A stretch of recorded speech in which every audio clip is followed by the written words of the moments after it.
Hey everyone, Darcy here. So we have the second part to the first impressions or review of the IONIQ 5.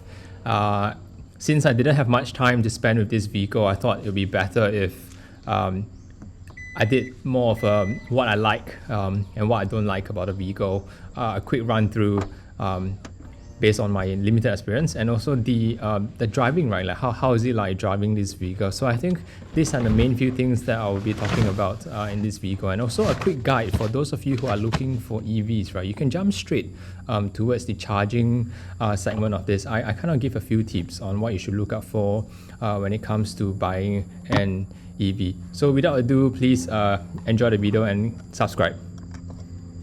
So here are some things that I really like of the car. The design is fantastic. I can't stress this enough. I think the LED lamps are awesome. Those hammer-like, square-like LED lamps, they're really amazing. The overall car, the shape, the design, it may be a bit masculine, but it looks fierce, right? And I thought for a car of this size to look like that, it's very nice. The next one that I really cannot emphasize more is the space. The way the space is in this car makes you want to be in this vehicle. Like you don't want to get out. It's almost as though you're in a living room of your house. You know, it's a shared space. So comparing this to the Polestar 2, where everything is very divided, you know, like it's claustrophobic. Like once you get in the Polestar, you don't want to stay inside the car for too long, right? It feels like a car and you just get out after a while. But in this car, there's a lot of shared spaces. I turn around, my passengers are there, they can still recline their seats further. Like I'm 5'11". When I drive, even at my posture, the passenger at the back can be at least a 6 foot off or like 185 to 190 cm. The guy will still have decent enough headroom in the vehicle. And the one thing I really love for this car is the front, right? You can reach out to your passenger at the front. Like it's a shared space, there's no divider in between. And all these are small things where once you get in the car, you feel it. I think that's important. A lot of people really overlook what it's like for a vehicle to have space, and the storage is well thought of. Right, the armrest is right up top. It's a nice portion to have your rest your arms. The cup holders are placed nicely. Yes, there's not much storage in the center console, and they have a huge empty compartment here, which right at the center, which I think if you put too many things, it's going to start rattling, right? So maybe, but comparing this to, for example, letting me now, because it's open, you get a very nice see-through space, and I rather have the open space. One more thing, I've also just realized that the phone charger is down center, where they give you one phone slot to do wireless charging. Perhaps 2 phones would be nice in future. One for your passenger. Yeah, that would be great. Yeah, and the car is quiet, right? Like when you drive in a city, you don't hear the sounds around you. Even when you're on a highway, I think when you're up to 100 kilometers per hour, that's fine. Like you don't hear too much road noises. Even when cars drive past you, it's a nice enclaved feeling when you get in this vehicle. Sorry, so this is a small thing, right? The auto wipers work.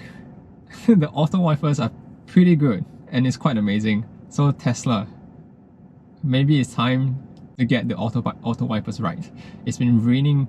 The weather has been very erratic over the yesterday, and there were drizzles and then there were heavy downpours, and the wipers were just great. Like auto wipers, I could just live with auto wipers in this IONIQ 5, and that's fantastic. Like coming from a Tesla, right? Like yeah, so yes, auto wipers are fantastic, and also the turning radius on this car is a big vehicle, right? But it works. Like you won't have any issues in multi-story car parks. I think that's great. Like for such a big car, there's still more turning radius than Model 3. So those are some things that I like about the IONIQ 5. So let's move on to The things I do not like about this vehicle. The door handles. I think the door handles are just badly made. I really do not know why they inverted the opening of the door handles, right? So you got to turn your hand this way instead of a very natural this way, and then when you pull it this way, your hand is naturally blocking your own entry into the car.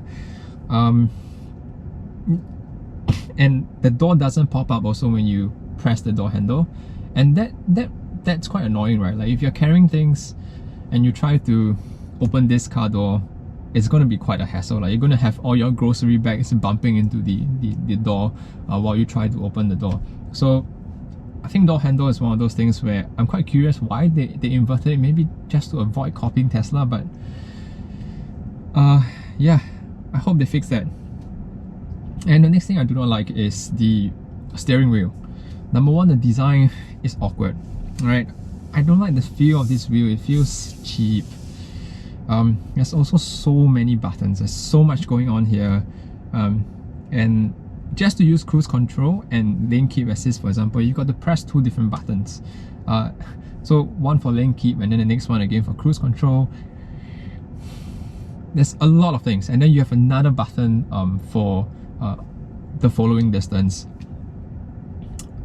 Yeah, so yes, I guess if you're coming from legacy vehicle or from an old ICE car, this will make sense. It's already cleaner than the older vehicles, but I think more can be done.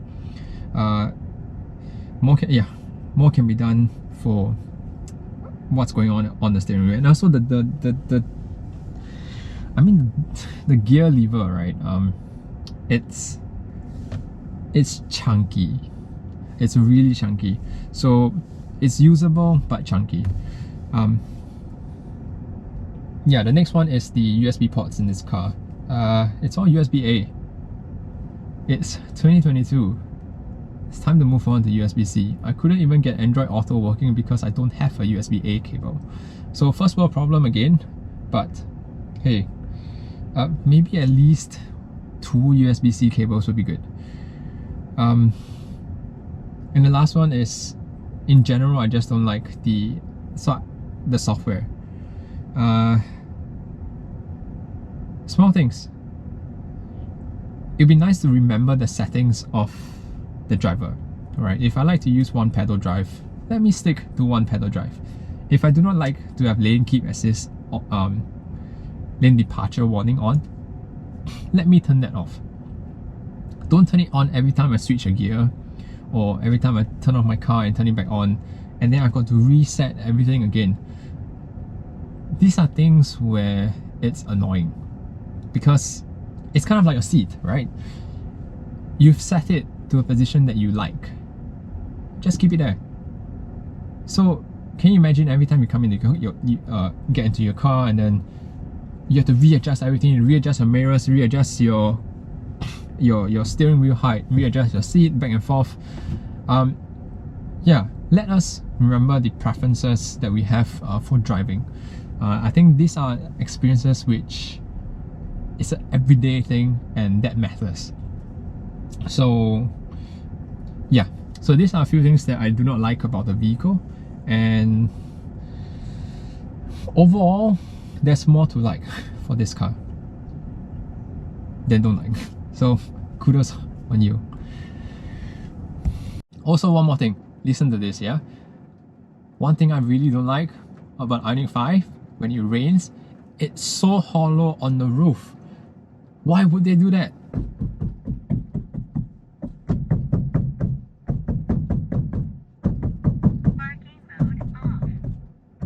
Can you hear it?